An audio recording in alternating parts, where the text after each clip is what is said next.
Olá, o Interesse Público começa agora. Aqui você confere reportagens e entrevistas sobre a atuação do Ministério Público Federal na defesa dos direitos do cidadão, do patrimônio público e do meio ambiente. Veja os destaques do programa de hoje. MPF interfere em disputa territorial para garantir luz elétrica às comunidades ribeirinhas que vivem às margens do rio Amazonas. Você sabe quantas multas, juros e taxas tem que pagar ao banco quando está em situação de inadimplência?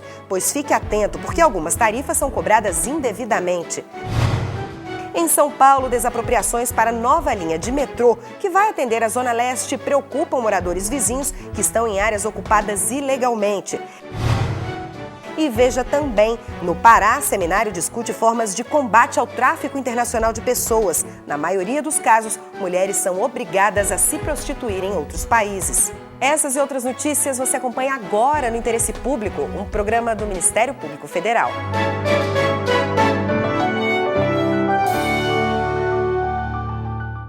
O trânsito infernal de São Paulo é tão característico da cidade como o Parque do Ibirapuera, a gastronomia diversificada e a famosa garoa. Segundo pesquisa da rede de TV americana CNN, a capital paulista está entre as 10 piores metrópoles do mundo para se dirigir. O transporte público não atende à demanda e o sonho dos paulistanos é um metrô cortando as principais regiões da cidade. Mas as obras para ampliação do metrô nem sempre trazem só benefícios, como é o caso da construção da nova linha que vai atender a Zona Leste. A Zona Leste de São Paulo é a mais populosa da cidade. É para cá que vão seguir os trilhos da linha 15 do metrô. Ela terá 13 quilômetros de extensão e vai ligar a linha 2, na região sudoeste, à chegada da Via Dutra, na divisa com Guarulhos. A previsão de entrega da obra é 2016 e o investimento total, segundo o governo paulista, deve ser da ordem de 4 bilhões de reais, com recursos do Banco Mundial e do BNDES. 900 mil pessoas devem ser beneficiadas, mas para isso, dezenas de imóveis comerciais e residenciais devem ser desapropriados. A situação mais preocupante, segundo o Ministério Público Federal, é a de quem mora em áreas ocupadas de forma irregular. Quando a pessoa é proprietária do imóvel, de acordo com a Constituição, a indenização tem que ser prévia, justa e em dinheiro. Então, essas pessoas recebem um valor equivalente à propriedade.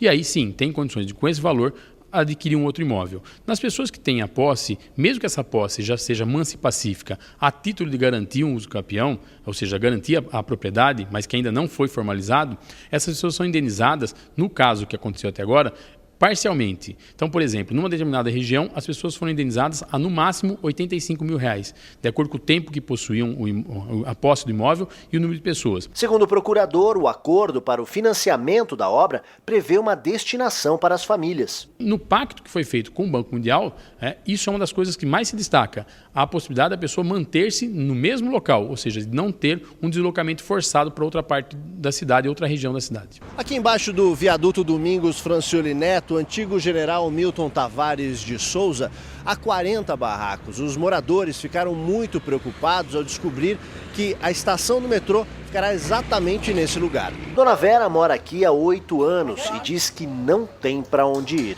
Não tem condições de pagar aluguel. E a casa aqui, a gente tem muita criança, tem gente aqui que tem muito pai de família que tem criança. Não tem onde morar. A vizinha, Dona Socorro, lembra o que já viveu. O auxílio de R$400 dado como bolsa aluguel para que ela saísse de outra favela não resolveu o problema. Nunca saiu esses apartamentos, nem saiu casinha, nem nada que prometeram. Até hoje que a gente espera, só negócio de bolsa aluguel, R$400 não dá para nada. Situação semelhante vivem os moradores desta outra favela próxima, a Soares Neiva. Atrás da pequena entrada estão 20 casas erguidas na década de 80, sobre o que era uma praça. Para o MPF, apesar de não terem a propriedade dos terrenos, as famílias têm direito à moradia. Em alguns casos, as pessoas são ocupações, mas são ocupações que já têm status suficiente para aquisição da propriedade. Ou seja, já temos o lapso temporal do uso capião. Só que esse direito apenas não foi reconhecido.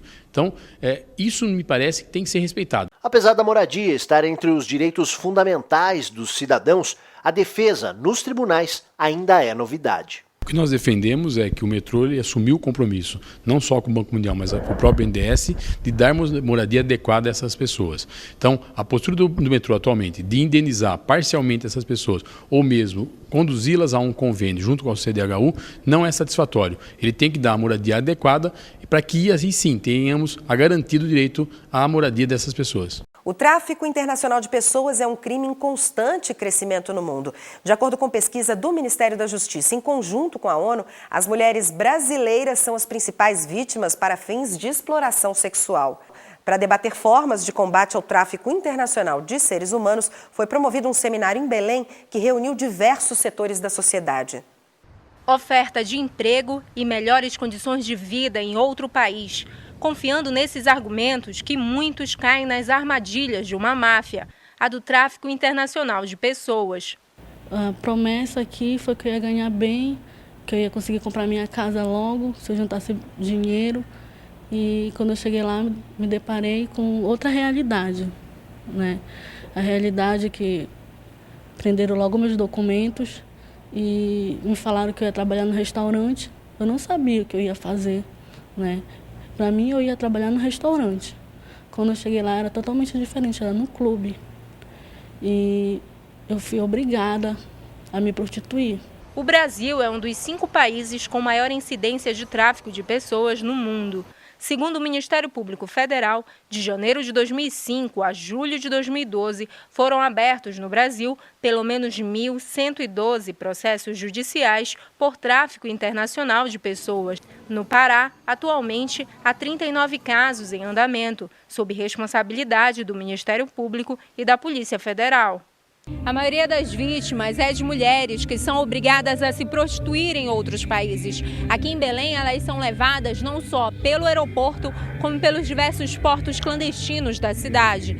Nesses locais não é preciso se identificar e falta fiscalização do Estado, o que faz da capital paraense um ótimo ponto para o tráfico de pessoas. Em Belém, um seminário realizado pelo Ministério Público Federal no Pará, em parceria com a Sociedade de Defesa dos Direitos Sexuais na Amazônia e com a Universidade da Amazônia, colocou o tema em debate. Foram discutidos os direitos humanos no processo de migração e as particularidades do crime no Brasil. Investimos no empoderamento de mulheres que migraram, que sofreram violações na migração, ou de tráfico, deportação, outras violações, para eles poderem influenciar nas políticas públicas, na sua comunidade, fazer trabalho de prevenção junto com a gente. Para o procurador da República, Igor Figueiredo, a vulnerabilidade econômica e social das vítimas é o que faz crescer o tráfico de pessoas em todo o planeta. O estado do Pará está, de fato, uma das rotas no Brasil em que ocorre o crime de tráfico de pessoas. E algumas características do estado levam a isso. A sua proximidade com países como Suriname, algumas Guianas, mas sobretudo a vulnerabilidade de algumas regiões, como a região do Marajó, certamente contribuem para que o Estado esteja entre aqueles em que esse tipo de delito ocorre com bastante frequência. Segundo a Organização das Nações Unidas, o tráfico de pessoas movimenta por ano mais de 30 bilhões de dólares em todo o mundo. Os principais destinos das redes criminosas são países como Holanda, Suíça, Espanha, Guiana Francesa e Suriname.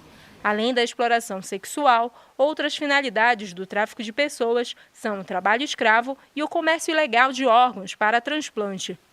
O medo, o distanciamento da família e a vergonha são alguns dos motivos que fazem com que as vítimas não denunciem. Eu era ameaçada a todo tempo, né? Então não podia passar nada para minha família aqui, que estava acontecendo lá. Então para eles estava tudo normal.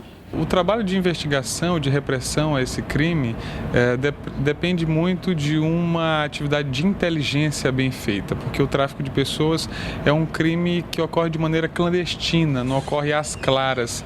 Então a atividade de inteligência do Ministério Público, da polícia e a coragem das pessoas virem denunciar, das testemunhas falarem, são elementos fundamentais para que as investigações e as ações penais tenham êxito.